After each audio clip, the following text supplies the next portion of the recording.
पर्दे की कहानी जब सड़कों पर उतर आती है, कहीं आग लगती है, कहीं तलवार खींच जाती है। ये सिनेमा है साहब। यहाँ कला भी जंग का मैदान है।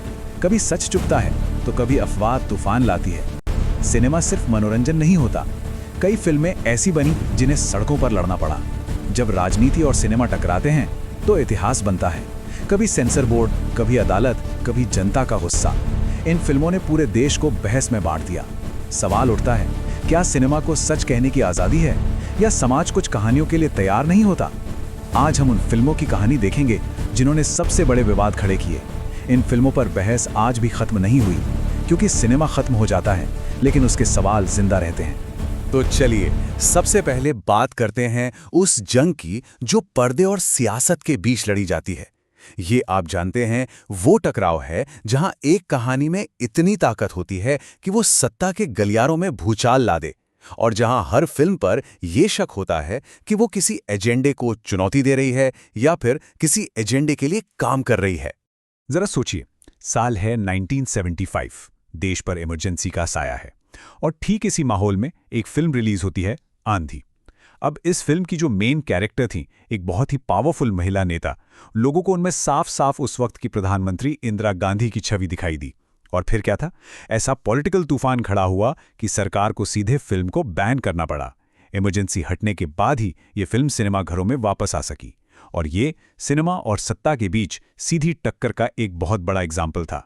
लेकिन आंधी के दौर से आज का वक्त काफी बदल चुका है। अब जंग का मैदान ही बदल गया है। पहले लड़ाई होती थी फिल्ममेकर और सरकार के बीच। आज ये लड़ाई सोशल मीडिया और पॉलिटिकल ग्रुप्स के जरिए सीधे समाज के बीच आ गई है, जहां हर दर्शक एक जज है और हर कमेंट एक फैसला। इस बदलाव को समझने के लिए इन दो फिल्मों का फर्क देखिए। आंधी का जो टकराव था वो ऊपर से आया था, मतलब सरकार की तरफ से। वहीं हाल ही में आई द कश्मीर फाइल्स ने समाज को ही दो हिस्सों में बांट दिया। एक ग्रुप के लिए ये वो सच था जिसे सालों तक छुपाया गया, तो दूसरे ग्रुप के लिए ये सिर्फ एक पॉलिटिकल प्रोपेगेंडा था। द केरला स्टोरी जैसी फिल्में भी इसी नए पैटर्न को दिखाती हैं, जहां फिल्म बस एक चिंगारी का काम करती है और समाज की बहस उसे आग में बदल देती है। सियासत की जंग तो अपनी जगह है, लेकिन उससे भी ज्यादा गहरी और शायद उससे भी ज्यादा विस्फोटक होती है परंपरा की जंग। और ये तब शुरू होती है जब सिनेमा धर्म, संस्कृति और समाज के उन नियमों पर सवाल उठाता है जिन्हें अब तक किसी ने चैलेंज करने की हिम्मत नहीं की। इन फिल्मों ने समाज की उन दुखती रगों पर हाथ रखा जिन्हें कोई छूना भी नहीं चाहता था। 1996 में फायर ने दो महिलाओं के रिश्ते को दिखाया और इसने सामाजिक मान्यताओं की नींव हिला दी। नतीजा, हिंसक प्रदर्शन।